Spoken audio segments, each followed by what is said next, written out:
양평군은 부족한 문화 환경을 개선하고 주민들의 문화 향유 욕구를 충족시키기 위해서 지난 2011년 12월 양평 군림미술관이 개관했습니다. 그리고 7년 동안 110만 명이 이곳을 찾았고 경기도 최우수 기관에 선정되는 기염을 토하기도 했습니다. 지난 7년간의 노력, 그리고 앞으로 미래는 어떤 모습이 될까요? 오늘 기자가 만난 사람들의 선 양평 군림미술관 이형옥 학예실장을 만나서 그 이야기를 들어보겠습니다.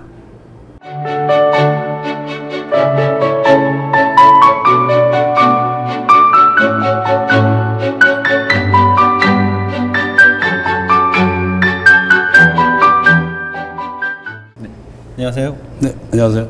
양평 군림미술관이 지난해 말로 개관 7주년을 맞이했어요. 개관 초기부터 이곳에 계셨던 것으로 알고 있는데 네, 그렇습니다. 소감이 어떠십니까? 7년 동안이라는 것은 굉장히 긴 시간도 됐죠. 반면에는 굉장히 빨리 지나간 것 같습니다, 저는. 그래서 7년 동안에 그 실적으로 봤을 때는 상당히 좋은 이미지로 한국 미술계에 특히 또 우리 지역 주민들이 굉장히 자부심을 갖고 있는 것으로 봤을 때 자부심을 갖고 있습니다. 개관 초기에는 어려움도 많이 겪으셨죠? 네, 그렇습니다. 어땠어요? 개관 초기 때는 이제 작품도 없었거든요. 그리고 공간 연출 자체가 유리창이 많다 보니까 전부 새롭게 디자인을 새로 한 겁니다. 기본적으로 천정이 미술관으로서는 조금 낮다 보니까 네. 아무래도 이제 그런 이제 단점을 가지고 있지만은 콘텐츠를 잘 넣어줌으로써 미술관이 살 수가 있거든요. 처음에는 이제 건물이 약하다가 이야기를 했는데 지금 건물 이야기는 안 합니다.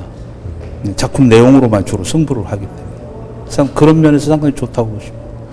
미술관을 소개하는 책자를 보니까 실장님께서 이곳을 이제 기획 전문 미술관이다 이렇게 표현을 하셨더라고요. 네네, 그렇습니다. 기획 전문 미술관은 게 어떤 의미인가요? 미술관은 이제 전시 종류가 여러 가지인데 개인을 중심으로 하는 소장 미술관이 있고 컬렉션을 해가지고 그것만 관리해서 운영하는 전시장이 또 있고 대관을 중심으로 하는 미술관이 있고 이제 우리 같은 경우는 이제 연간 계속 기획만 해서 기획자에 의해서 기획을 해서 미술관의 이미지를 만들어가는 그런 미술관이라고 보겠습니다. 그래서 우리가 한국의 사계절을 기본으로 하고 네. 우리 양평이 가지고 있는 지정학적 그 환경이 봄, 여름, 가을, 겨울 또 친환경적인 것 그거를 미술로 풀어내서 또 지역민과 또 중앙에 있는 일반 수도권 사람들이 우리 양평으로 이동하면서 문화적 혜택을 볼 수 있도록 하는 그런 기획을 골자로 중심을 하고 있습니다. 전국적으로 국공립미술관이 한 100곳 정도가 되는 것으로 알고 있는데 사실 뭐 서울을 제외한 지방에 있는 이런 전시시설, 미술관들이 네네. 운영상에는 굉장히 좀 어려움을 겪는다고 알고 있거든요. 네. 이곳 양평미술관, 군림미술관의 상황은 어떻습니까?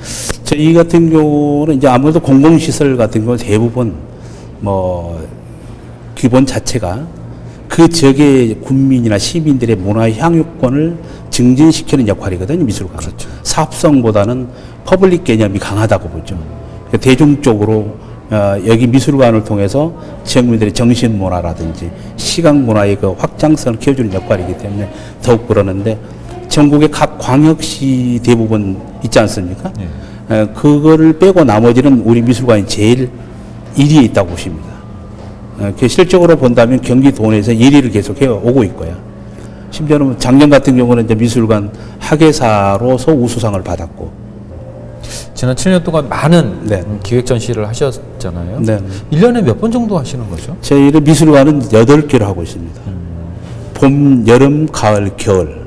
그 중에서 이제 5월달은 가정의 달. 그 다음에 야외 설치 미술 2개. 네. 그 다음에 올로 작가, 지역의 올로 작가. 또 아카이브. 이렇게 해서 하면 거의 8개 정도. 지금 현재 전시는 겨울 프로젝트입니다. 이제 겨울 전시를 어떻게 할까? 이것도 중요하지 않습니까? 겨울 전시는 뭐냐면 우리 자연이 여름에는 실록이 우거졌고 가을에는 단풍이 들었는데 겨울에는 앙상하단 말이죠. 그럼 여기 오고 싶어도 오고 싶지가 않은 거죠. 어떻게 보면. 자, 그렇다면 예술로 바꿔주자. 예술에서 열기를 더해주자는 거죠. 빛과 라이트 아니면 움직임 또 신선함 새로운 어떤 그 전자문화 아니면 하이테크 시대의 적응할 수 있는 그런 어떤 그 미술을 접근함으로써 양평에서 비록 살지만은 국내외에서 주로 활동하고 있는 작가들의 작품을 여기서 볼 수 있는 거죠.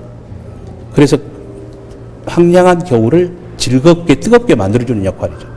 그래서 이번 전시가 빛이라는 것, 또 하나의 파라다이스라고 하는 건 낙원, 하나의 여기에서 안식을 구할 수 있는 그런 터전을 만들므로써 하나의 양평의 그 겨울을 보다 따뜻하게 만들어주지 않을까 해가지고 각각 다른데 다 그 작가들이 굉장히 그 임팩트가 좋은 작가들만 전국 규모에서 우리가 뽑아서 그 다음에 우리 작가들, 지역 작가들 몇 명을 같이 믹서를 시킵니다. 다른 전시 모든 거 다. 그래서 그동안에 양평 지역에만 살고 있는 분들도 원로에서부터 청년까지 다 섭렵을 한 거죠. 그 중에서 이제 아직 미술관에서 아직 접근이 안 된 분들은 테마하고 이제 안 맞아서 그런 거거든요. 그러니까 테마에 맞춰서 계속 그분들까지 다 해서 양평 미술관에서 정말 행복을 누릴 수 있도록 그런 역할로서 저희가 기획을 중심으로 하고 있습니다. 기획전을 선택을 할 때 네. 당연하게 하시는 고민일 것 같은데 네네. 대중적으로 인기를 끌 수 있을 만한 전시가 있을 거고 아, 그렇죠. 미술적으로 의미가 있는 전시가 있을 것 같은데 두 개가 양립이 되면 참 좋은데 네. 그렇지 않은 경우도 있을 것 같아요. 그렇게 안 되면 또 우리는 접근 안 하죠. 그러니까 미술을 위한 미술 전시라면 간격이 떨어집니다. 그러니까 미술을 위한 전시를 하지만 간격이 있어야 되거든요. 이 간격을 어떻게 하면 끌어들일까 하는 것이 가장 중요한 포인트예요. 그래서 이 전시를 어떻게 코디를 해 나감으로써 간격이 들어올까 말까 하는 거죠. 그래서 그 역할을 하는 것을 기술적으로 하는 거죠. 그 역할이 굉장히 중요합니다. 그래서 미술 공부도 하고 한편으로는 또 미술과 즐겁게 소통하는 시간을 만들어내고 하는 것들이 역할이라고 보는 거죠. 그러다 보니까 이런 미술관이 생겨나고 이곳에서 그들의 작품을 볼 수 있다는 게 굉장히 의미가 있을 텐데 그렇죠.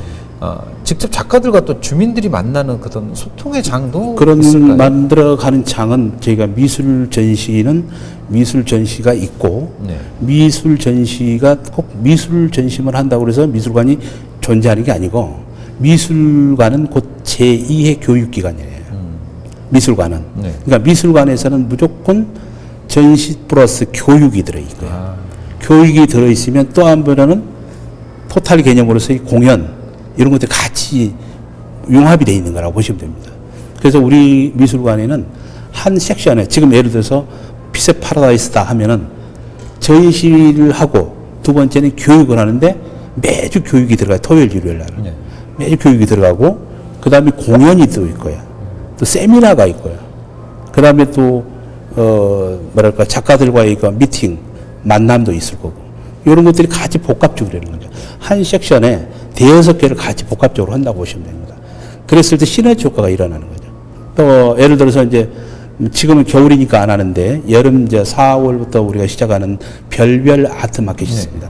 그거는 100% 지역 작가들을 중심으로 아트 마켓을 만들어서 그 셀러라고 합니다. 그 작가 셀러. 이 셀러들이 자기 작품을 가져서 판매를 하고 판매된 수익을 다 자기들이 가져가게 하는 역할을 베이스로 깔아주고 있는 축제가 있어요. 매월 한 번씩 해줍니다. 그것도 지역 작가들이 이제 창작 기반을 만들어가는 역할에서 굉장히 중요하다고 보시죠. 예, 그거는 이제 순수하게 작가들의 작품만 중심으로 하고 있기 때문에 굉장히 의미가 있다고 보십니다. 그래서 이게 모델이 돼가지고 이제 이쪽 저쪽에서 많이 그걸 또 하고 있습니다. 예술 마켓이 좀 많이 많이 생겼습니다. 지금 서울에서도 그렇습니다. 그러니까 미술관에서 교육 프로그램과 또 강연, 세미나 이런 것들을 포함하고 또 공연, 이번에도 역시 또 공연, 매직쇼 이런 거 다 하거든요. 역시 여름에는 이제 그런 측면에서 밖에서 할 수 있는 프로젝트를 만들어 가지고 하는 거가 아까 별별 아트 마켓, 미술관 밖으로 나온 미술 교육, 또 청년 작가들과 함께하는 체험 학습 프로그램, 또 우리가 지역으로 찾아가는 프로그램 또 있어요. 10개의 학교를 선정을 합니다. 뭐 다놀이라든지 양동이라든지 이런 데 같은 경우는 학생들이 미술관에 오기 참 어렵거든요. 그렇죠. 자, 그렇다면 이 아이들에게 우리가 혜택을 어떻게 줄까? 소위 이제 문화 소외 지역이라고 일종의 본다면 간극을 좁혀 나가는 측면 어떨까 해서 10개를 선정해 가지고 우리가 가서 수업을 해 줍니다. 그 프로젝트 굉장히 좋습니다. 매년 반겨옵니다. 그 다음에 또 프로그램이 있는 거는 자유학년제. 이제 그거는 중학생을 중심으로. 네, 네. 벌써 내년 그 세 군데 학교가 딱 정해졌습니다. 딱 들어옵니다. 그 외부에 이렇게 많이 알려지면서 외지에 계신 분들이 네. 이곳 양평 국립미술관을 찾아오는 특별한 이유가 있을 것 같아요. 그런 거를 많이 느낍니다. 미술관에서 이제 저는 이제 현장 그 실무형이거든요. 네, 그냥 탁상에서 있는 스타일이 아니고 직접 합니다. 네. 손님도 직접만 직원들하고 같이 똑같이. 그래야지만이 동질감이 있습니다. 그래서 그런 문제에서는 상당히 의미가 있는데 그때 들어보면 우리가 매 전시마다 설문조사를 합니다.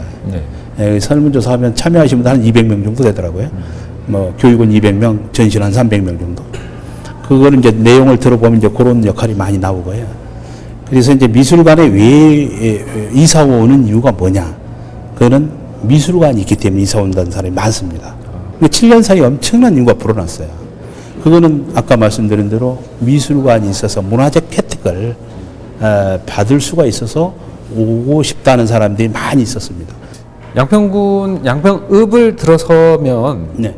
그리고 양근대교를 넘어서면 가장 먼저 눈에 띄는 것이 이 미술관 건물이에요. 네. 건물 자체도 굉장히 양평을 상징하는 네. 그런 공간으로 되고 있는데 양평 국민들에게 당부하고 싶은 말씀이 있다면 미술관을 좀 더 많이 오셔서 함께 미술관에서 같은 문화적 혜택을 받고 또 어린이들은 여기서 미술관이 공부하는 놀이터라고 하는 것. 그냥 미래 세대들이잖아요. 네. 과거 같은 경우는 그런 게 없었는데 이런 미술관이 생겼으니까 우리 지역의 어린이들은 수준이 높습니다. 네. 1차적으로. 그러니까 일단 창의적 수업이 다른 지역의 미술 수업보다 우리가 탁월하게 그 임팩트가 좋습니다. 그냥 미술관이 가지고 있는 임팩트하고 교육 임팩트 같습니다. 그래서 좋은 선생님을 모셔다가 또 우리가 미술관이 가지고 있는 방향과 매치를 시켜서 1등주의를 만들려고 하는 거거든요. 10년이면 아마 전국에서 빼놓지 못하는 그 미술관으로 우리 정착할 거니까 우리 지역민들이 여기 와서 많이 즐기고 향유할 수 있는 그 다음에 지역의 양평 사람으로서 자긍심을 가져주는 것. 우리는 양평의 사람이야. 그 멋있는 그 한마디들이 후대 계속 지속되기를 바란 마음이기 때문에 지역민들이 많이 오셔서 같이 함께 했으면 좋겠습니다. 앞으로도 많은 전시 그리고 주민들과 함께 할 수 있는 그런 공간으로서 네. 계속 성장해 나가기를 기대를 해보겠습니다. 네. 오늘 말씀 잘 들었습니다. 감사합니다.